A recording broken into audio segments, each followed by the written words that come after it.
syukur kepada Tuhan kita Yesus Kristus. Orang boleh berapa lagi? Hari ini, hari Rabu, tanggal 3 Januari 2024. Selamat Natal tahun baru buat kita semua. Dan lebih khusus keluarga yang berduka cita, keluarga Kawulusan Saerang. Kami keluarga besar Politeknik Negeri Manado, lebih khusus jurusan Teknik Sipil, akan melaksanakan ibadah penghiburan berkaitan dengan duka cita yang dialami oleh keluarga Kawulusan Saerang, lebih khusus Bapak Enteng Saerang.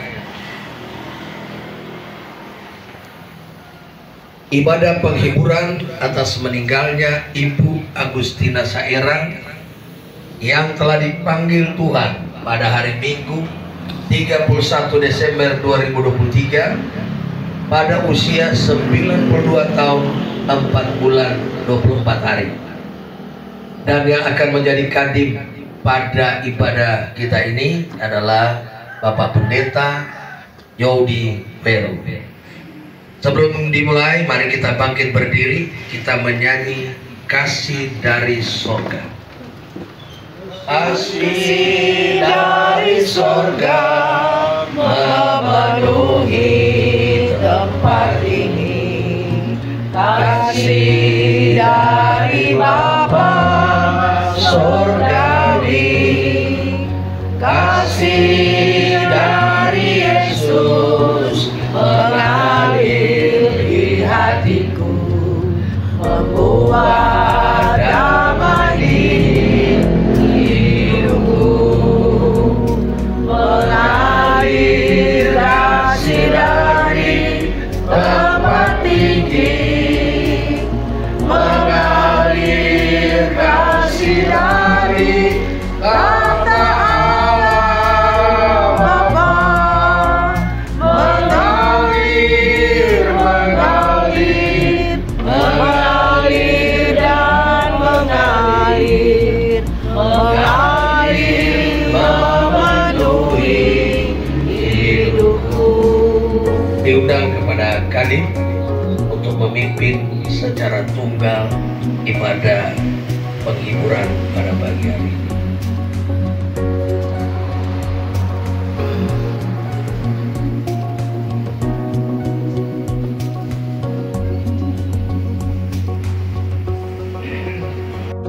Bapa di surga, kami bersyukur untuk segala kehidupan yang Tuhan anugerahkan bagi kami. Segala yang ada dalam hidup ini, kami tahu semua pemberian Tuhan, dan segalanya akan kami bertanggungjawabkan kepada Tuhan. Lewat peristiwa perbuatan Tuhan dan dengan keluarga Kawulusan Saerang, kami terpanggil untuk datang melawat, sekaligus untuk selalu mengingat-ingat kebaikan Tuhan dalam kehidupan kami, dan pada akhirnya sebagai anak almarhumah kami pun akan dipanggil oleh Tuhan. Jika seberapa lama Engkau memberikan kami kehidupan di dunia ini, biarlah Engkau memampukan kami untuk dapat hidup berkenan bagi kemuliaan nama. Terpujilah Tuhan, sekolah beracara begitu rupa dalam ibadah ini, hingga semua berjalan di dalam kebaikan bagi kemuliaan Tuhan sendiri. Kuatkanlah, hiburkanlah keluarga besar almarhumah yang kehilangan orang yang terkasih saat ini. Terpujilah Tuhan, kami akan memulai ibadah ini dengan mengucap syukur di dalam nama Tuhan Yesus Kristus. Haleluya. Silakan duduk. Saya dikejutkan oleh istri saya. Katakan saya harus melayani. Ada banyak sekali pendeta di ini, dan saya khawatir kalau saya keliru karena tata cara ibadah kita Pantekosta dengan Bani mungkin agak sedikit berbeda, sehingga khawatirnya ada hal-hal yang bersifat formalitas di mana saya tidak terbiasa untuk itu dapat saja menyinggung, ya. Sehingga itu sebenarnya malah tadi pagi saya katakan istri saya, tolong Kalau ada suruh jawab orang lain, kecuali memang maksudnya adalah pendeta. Jadi ini istilahnya bang bersaraf ya. Tapi tidak mengapa ya, karena sebagai saya juga mengajar di sekolah tinggi teologi ya. Saya selalu ingatkan sebagai pendeta, sebagai hamba Tuhan, kita harus selalu siap untuk melayani, puji Tuhan. Saudara, sebelum mungkin kita masuk di dalam penyampaian renungan firman Tuhan singkat saat ini, mungkin kami persilakan dari keluarga besar Politeknik untuk menyampaikan bersama puji-pujian. Aku cari damai, hanya ku dapat dalam Yesus. Kalau ku cari kesenangan, hanya ku temui di dalam Yesus. Tak satu pun dapat menghiburku, tak seorang pun dapat menolongku. Hanya Yesus jawaban hidupku. Bersamanya hatiku damai, walau dalam lembah kekelaman. Bersama Dia hatiku tenang, walau hidup penuh tantangan. Tak satu pun dapat menghiburku, tak seorang pun dapat menolongku. Hanya Yesus jawaban hidupku. Merendahkan diri kepada Tuhan, karena kami adalah umat ciptaan. Segala sesuatu yang terjadi dalam hidup kami, kami semua memahami tidak lepas dari segala maksud dan rencana Tuhan, khususnya di tengah-tengah keluarga atau urusan saudara. Kami akan merenungkan firman kebaikan Tuhan, peristiwa-peristiwa besar yang Tuhan lakukan dalam hidup kami, dan kami tetap percaya apa yang Tuhan baik adanya. Terpujilah Tuhan, bimbinglah hamba-Mu dengan Roh Kudus dalam penyampaian kebenaran firman Tuhan. Dalam nama Yesus kami berdoa, haleluya, amin. Saudara, kita akan membaca di dalam 3 pasal 7 ayat pertama dan kedua. Dan khotbah pasal yang ke-7 ayat pertama dan kedua. Nama yang harum lebih baik daripada minyak yang mahal, dan hari kematian lebih baik daripada hari kelahiran. Pergi ke rumah duka lebih baik daripada pergi ke rumah pesta, karena di rumah duka lah kesudahan setiap orang. Hendaknya orang yang hidup memperhatikannya. Dalam saya suka terjemahan jadi sampaikan dalam firman Allah yang hidup ayat 2, dia katakan begini: lebih baik menghadiri upacara pemakaman daripada menghadiri pesta, karena setiap orang pasti akan mati, dan ada baiknya jika orang memikirkan hal itu sementara ia hidup. Puji Tuhan. Saudara, Billy Graham pernah menyatakan, kita manusia dalam hidup yang singkat sering memberi banyak waktu untuk mengejar karir, membangun keluarga, dan segala yang menjadi ambisi atau keinginan kita. Kita sering mengejar, melakukan fokus untuk melakukan itu semua. Padahal dia katakan, kalau kita hidup, kita pun harus mempersiapkan diri untuk menghadapi kematian. Ya, sehingga apa yang disampaikan oleh pengkhotbah ya dalam terjemahan yang saya sangat lebih suka ini, dia katakan setiap orang pasti akan mati, dan ada baiknya jika orang memikirkan hal itu sementara ia hidup. Kebanyakan orang memang takut kali diperhadapkan dengan kematian. Ya, kebanyakan orang sekali lagi menjadi begitu khawatir sehingga tidak mau sama sekali kami bicara tentang bahwa orang akan mati. Ya. Mengapa? Karena ini memang terkait dengan sikap hidup kita. Bagaimana kita melihat kematian itu? Umumnya sekali lagi karena orang yang belum memiliki pemahaman iman yang kuat di dalam Tuhan sangat khawatir dengan kematian. Kenapa? Karena dia tahu sudah mati, segalanya berakhir. Ya. Tetapi kalau kita baca firman Tuhan, hidup ini di dunia ini memang singkat dan cuma satu kali. Tetapi Allah sudah menciptakan dimensi hidup lain di mana kekekalan tersedia bagi orang yang dapat hidup menurut kehendaknya. Sehingga disinilah mengapa kemudian Billy Graham mengatakan kita perlu mempersiapkan diri kita untuk menghadapi kematian. Orang yang tidak mengenal Tuhan memang ingin menjauh dari pemikiran seperti itu. Orang filsuf terkenal ya, Nietzsche katakan kematian adalah sesuatu yang absurditas, tidak bisa ditolak tetapi hanya dapat dinanti. Jadi suka atau tidak suka, ya kematian akan datang dalam diri kita. Hanya kembali apakah diri kita siap untuk itu. Nah, ada hal yang menarik untuk kita lihat dalam kehidupan sebentar Tuhan. Paulus katakan, jika aku hidup, itu berarti bagiku bekerja memberi buah. Hidup yang Tuhan anugerahkan harus kita pertanggungjawabkan. Dan hidup ini dalam setiap wilayah harus untuk kemuliaan Tuhan. Sering orang mengkapling wilayah-wilayah hidupnya kalau untuk pekerjaan itu cuma terkait dengan negara, dengan kantor, dengan pemerintahan, tetapi tidak dengan Tuhan.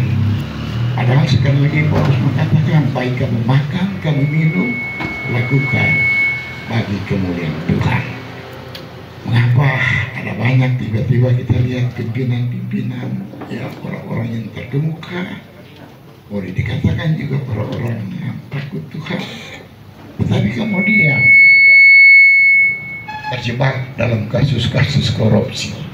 Ya, apa? Karena dianggap wilayah pekerjaan, wilayah politik itu Tuhan tidak hadir di sana. Padahal Allah Maha Hadir. Tinggal apakah kita membuka diri untuk kehadirannya di dalam pekerjaan kita, dalam keluarga kita, dalam kehidupan pribadi kita. Tinggal kita lah yang meresponnya.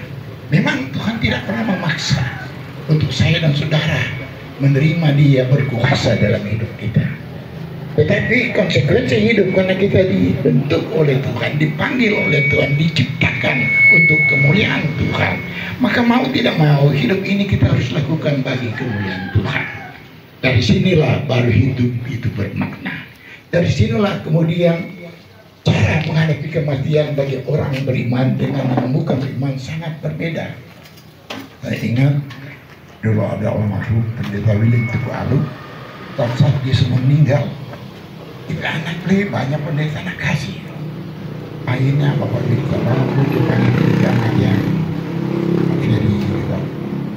Dan mengenang-tahan kita semua berangkat. Ya, kita semua senangin Tuhan nggak tahan-tahan. Jadi sangat berbeda ya, sangat berbeda dengan orang yang tidak siap. Ya, ada satu puisi yang menggambarkan ketakutan terhadap kematian.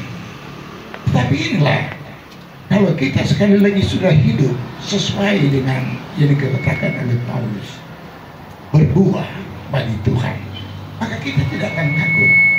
Saya pernah mengalami pengalaman yang sangat menakutkan. Jika saya mau menikah dengan istri saya di Jakarta, layak apa dan luar biasa, saya masuk ke rumah sakit. Wow, luar biasa dalam keluarganya. Sedang di perawat sedang menumpahkan air es untuk kasih keluar bersih mulut saya. Cukup kali tetap pendarahan. Ini perawat dikira kita pingsan. Dia bilang begini, ulang-ulang ini biasa cuma 2 kali berhenti di pendarahan. Apa ini belum berhenti? Ya. Orang bisa sok dengar begitu takut loh. Cuma disitulah saya aminkan pekerjaan Tuhan. Tiba-tiba yang melintas pikiran saya, kalau bukan Tuhan sia-sia perawat menangani saya. Kalau bukan Tuhan, sia-sia dokter yang akan menangani saya. Cuma itu merisinya, saya menjadi begitu tenang. Padahal saya sama juga dengan orang lain, takut kalau sakit, takut kalau menghadapi kematian. Tetapi ketika hidup ini kita beri pada Tuhan, maka tidak ada ruang dalam hidupnya di mana Tuhan tidak hadir di sana. Sehingga itu sebabnya dikatakan firman Tuhan, mengapa kita perlu datang ke rumah duka, supaya kita merenungkan hidup kita. Sekaligus kita mulai mengoreksi diri kita, berapa lama Tuhan kasih kita hidup. Kita tidak pernah tahu. Ya.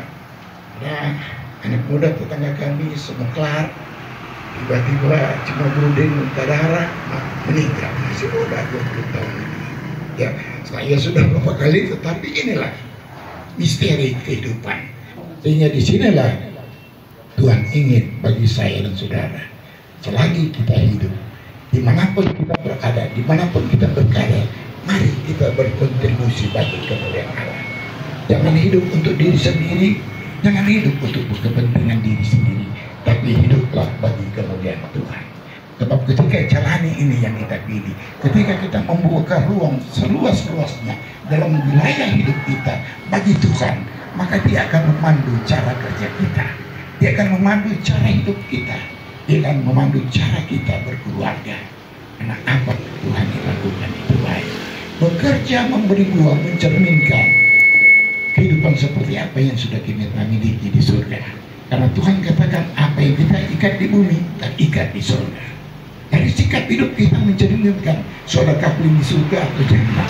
Ya, sehingga disinilah menarik bagi saya dan saudara untuk senantiasa mengikuti ajakan kebenaran firman Tuhan. Jika aku hidup, itu berarti bekerja memberi buah. Haleluya. Dan saya percaya ketika kebenaran firman ini tumbuh di dalam hati dan pikiran kita, Roh Kudus akan terus memandu kita, sehingga hidup kita akan berubah sama sekali, tidak seperti biasa-biasanya. Karena kita sadar ketika kita dipanggil oleh Tuhan, seperti kata Rasulullah, aku siap. Inilah sesuatu yang benar. Tuhan Yesus memberkati. Haleluya. Kita akan berdoa bagi persembahan diakonia. Bapa, kami datang kepadamu. Kami menyadari keberadaan hidup kita yang sangat bergantung sepenuh-penuhnya kepada Tuhan. Sehingga Tuhan, apa yang kami miliki, kami rindu itu kami pakai buah bagi kemuliaan Tuhan. Lewat peristiwa yang Tuhan telah lakukan di tengah-tengah keluarga Kaulu Sensairan ini, kami turut mau mengambil bagian dengan persembahan diakonia. Mungkin dari segi nilai itu terbatas, tetapi dari hati yang tulus memberi itu bermakna bagi kami. Terima kasih Bapa di surga. Terima kasih, dalam nama Tuhan Yesus kami akan mau korban persembahan. Kita akan mau korban persembahan, kita menyanyi kembali. Kami datang kepadamu Tuhan sebagai umat ciptaan-Mu, sebagai Engkau yang telah menebus kehidupan kami. Kami layak untuk senantiasa memenuhi hidup ini dengan kebenaran firman-Mu. Engkau senantiasa Tuhan menolong kami, memampukan kami di tengah-tengah hidup yang penuh godaan. Biarlah kami tetap berpaut kepada firman-Mu. Olehnya Tuhan, pada kesempatan ini kami pula dalam doa bagi keluarga besar almarhumah keluarga Kaulu Sensairan. Di satu sisi mereka merasa kehilangan orang yang mereka kasihi telah dipanggil oleh Tuhan, tetapi di sisi lain mereka penuh sukacita karena kematian orang dalam Tuhan adalah kematian yang menunjukkan perlindungan Allah, pemeliharaan Allah, bahkan penyediaan kehidupan kekal bagi orang yang menjadi umat ketebusannya. Kuatkanlah keluarga ini Tuhan, Engkau kiranya akan mengisi kekosongan hati mereka ketika mereka kehilangan orang yang mereka kasihi, sehingga Bapa, mereka boleh senantiasa memuliakan Tuhan lewat segala peristiwa yang Tuhan perkenan hadir di dalam hidup mereka, khususnya ketika ibu kekasih mereka telah dipanggil oleh Tuhan. Berkati keluarga besar ini Tuhan. Kami pula mohon doa Tuhan bagi institusi Politeknik Negeri Manado. Engkau kiranya memberkati dari direktur, wakil direktur, kepala pusat dan seluruh jajaran yang ada. Begitu pula dengan ketua jurusan dan sekretaris jurusan teknik sipil maupun segala kepala lab, kepala program studi. Engkau selalu memampukan mereka. Bukanlah gairah bekerja untuk kemuliaan Tuhan, untuk mereka membawa institusi ini, Politeknik Negeri Manado, menjadi salah satu perguruan tinggi yang ternama, yang memuliakan Tuhan lewat keberhasilan alumni mereka yang diberkati oleh Tuhan. Mereka adalah pelayan-pelayan Tuhan dalam institusi pendidikan tinggi ini. Berkati selalu mereka, kuatkanlah selalu mereka, beri hikmat untuk mereka benar-benar dapat memajukan agar institusi ini sehingga kemuliaan Tuhan bersinar di tengah-tengah keluarga besar Politeknik Negeri Manado. Terpujilah akan nama-Mu Tuhan. Kami percaya pula kami semua yang hadir, para dosen maupun keluarga, semua diberkati oleh Tuhan. Bawa terus hidup kami untuk senantiasa memuliakan Tuhan. Terpujilah nama-Mu Bapa di surga. Kami mensyukuri akan segala kehidupan kami, dan kami mengakhiri ibadah penghiburan bagi keluarga yang kehilangan. Nah, di dalam nama Tuhan Yesus Kristus. Haleluya. Amin. 2 minggu jarak jauh. Ya. Biar Boleh foto begini. masih pakai itu musim Pagi itu kalau masa pohon. Jin, somo lari itu. Ini foto. Boleh. Oh, boleh. Boleh. Pakai kamera itu kan. Nah, badan menyanyi. Boleh. Lagi 1, 2. Apa?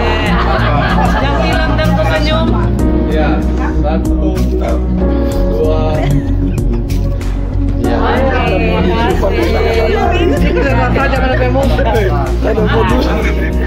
Jam 17.